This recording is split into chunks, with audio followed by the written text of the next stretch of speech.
ওং জয় দেবী জগন্মাতো জগদানন্দকারিণী প্রসীদ মম কল্যাণী নমস্তে ষষ্ঠী দেবীকে।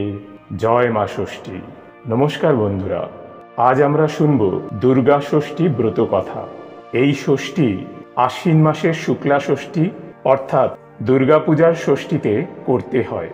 এই ব্রত করলে অপুত্রবতীর পুত্র হয়। ব্রত কথা। এক দেশে ব্রাহ্মণ আর ব্রাহ্মণী ছিল।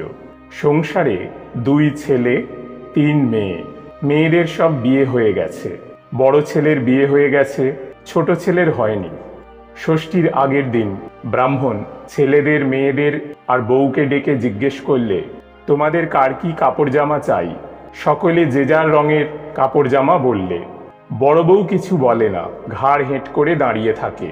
ব্রাহ্মণ আবার বললেন, হ্যাঁ বৌমা, তোমায় যে বারবার বলছি তা কি শুনতে পাচ্ছ না? এবার বড় বউ শ্বশুরকে শুনিয়ে শুনিয়ে শাশুড়িকে বললে, মা, বাবাকে বলুন আমার জন্য ধুলোমুঠি শাড়ি আনতে। ব্রাহ্মণ তখন বাজারে গিয়ে ফরমাস মতো সকলের সবই কিনলে, কিন্তু বড় বৌমার ধুলোমুঠি শাড়ি আর কোনো দোকানে পাওয়াই যায় না। শেষে চকের বাজারে অনেক দিনের এক পুরনো দোকানিকে গিয়ে জিজ্ঞেস করলেন। দোকানি খুব বুড়ো, অনেক বয়স হয়েছে। সে হেসে বললে, দাদা ঠাকুর, ও কাপড় কে চেয়েছে? ব্রাহ্মণ বললেন, আমার বড় বৌমা। দোকানি বললে, তার বুঝি ছেলে হয়নি? ব্রাহ্মণ বললে, না। দোকানি বললে, বুঝেছি, তাই তিনি ধুলোমুঠি শাড়ি চেয়েছেন। ও কি কোথাও পাওয়া যায় ঠাকুর? ও মা ভগবতী দয়া না হলে, মা ষষ্ঠীর কৃপা না হলে কে পাবে? দেখুন ঠাকুর, কাল ষষ্ঠী। আপনার বৌমাকে বলবেন যেন কাল মা ষষ্ঠীর পুজো করেন, তাহলে মায়ের দয়ায় তার মনস্কামনা সিদ্ধি হবে। ব্রাহ্মণ বললেন, আচ্ছা, তা যেন হলো, কিন্তু ধুলোমুঠি শাড়ি কোথায় পাবো? দোকানি হেসে বললে, লাল পাড় ধপধপে কাপড় হবে, আর দামাল ছেলে ধুলো মেখে ঝাঁপিয়ে কোলে উঠবে। তার হাতের পায়ের ধুলোর দাগ সব কাপড়ে লাগবে, তাকেই ধুলোমুঠি শাড়ি বলে। ব্রাহ্মণ ঘরে এসে সবাইকে দিলে। বড় বৌমাকে বললেন, মা, তোমার কাপড় বাজারে পাওয়া যায় না। কাল ষষ্ঠী, কাল থেকে বছরভর শুক্লা ষষ্ঠীতে মানত করে পুজো করো, তাহলেই তোমার কাপড় পাবে। ব্রাহ্মণের কথা শুনে বড় বউ সেই দিন মানত করলে আর নিরামিষ খেয়ে রইল।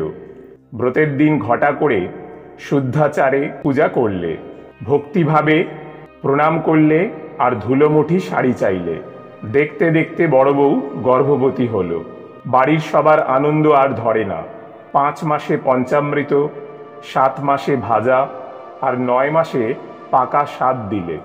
10 মাস 10 দিনে সূর্যের মতো তেজোদ্দীপ্ত ছেলে হলো। ছেলে দেখে কেউ চোখ ফেরাতে পারে না। সেই থেকে ব্রাহ্মণের সুখ আর ধরে না। পরের বছর বড় বউ ননদ আর শাশুড়িকে নিয়ে ষষ্ঠী পুজো করলে। অমনি মা ষষ্ঠীর দয়ায় ননদরাও গর্ভবতী হলো। ছোট ছেলের বিয়ে হলো খুব বড় লোকের ঘরে। একদিন বড় বউ উঠানে দাঁড়িয়ে আছে। সেই সময় তার ছেলে হামা দিয়ে গাময় ধুলো মেখে আঁচল ধরে দাঁড়িয়ে উঠল। বড় বউ অমনি চুমু খেয়ে ছেলেকে বুকে তুলে নিলে। ধপধপে কাপড়ের চারিদিকে ধুলোর দাগ লেগে গেল। ব্রাহ্মণী লুকিয়ে ব্রাহ্মণকে এনে দেখালে। ব্রাহ্মণ দূর থেকে দেখে ভিতরে এসে বললেন, এতদিনে মা ষষ্ঠীর কৃপায় বড় বৌমার ধুলোমুঠি শাড়ি পরা সার্থক হলো। বড় বউ লজ্জায় আস্তে আস্তে ছেলে নিয়ে চলে গেল। দেখতে দেখতে এই ব্রতের কথা চারিদিকে প্রচার হয়ে গেল, আর সেই থেকে নারীগণ ভক্তি সহকারে মা ষষ্ঠীর পুজো করতে লাগলো। এই ব্রতফল সর্বত্র প্রচলিত আছে, কিন্তু পূর্ববঙ্গে এর বিপরীত হয়।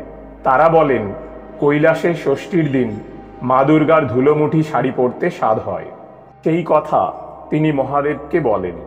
এদিকে বাপের বাড়ি যেতে হবে বলে দুর্গাকে জয়া এবং বিজয়া তেল হলুদ মাখাচ্ছিল আর গায়ের ময়লা তুলে দিচ্ছিল। সেই কালে দুর্গা গায়ের ময়লাগুলি একসঙ্গে করে তাই দিয়ে একটা পুতুল গড়লেন। পুতুলটা দেখতে ঠিক খোকার মতন হলো। সেই সময় নারায়ণ সেখান দিয়ে যাচ্ছিলেন। মা দুর্গা স্তন্যপান করতে তার স্বাদ হলো।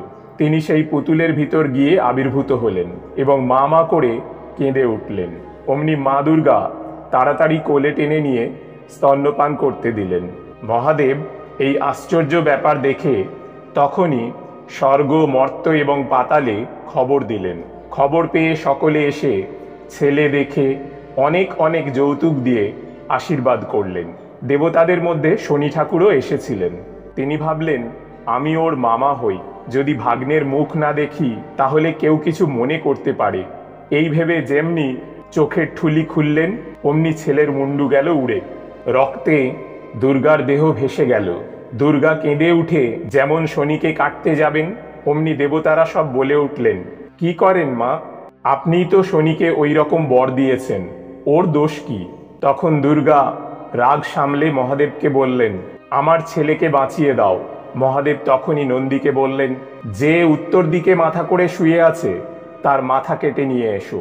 নন্দী ত্রিভুবন ঘুরে শেষে ইন্দ্রের একটা সাদা হাতির মাথা কেটে এনে বসিয়ে দিলে। ছেলে বেঁচে উঠল, কিন্তু দুর্গার ভারী দুঃখ হলো। তিনি বললেন, আমার চাঁদের মতো ছেলের সুরওয়ালা মুন্ডু হলো। তখন ব্রহ্মা, শিব এবং অন্যান্য দেবতারা বললেন, তোমার এই ছেলে সর্বদেব দেবীর ওপর থাকবে। এর পূজা আগে না হলে অন্য কোনো দেবতার পূজা হবে না।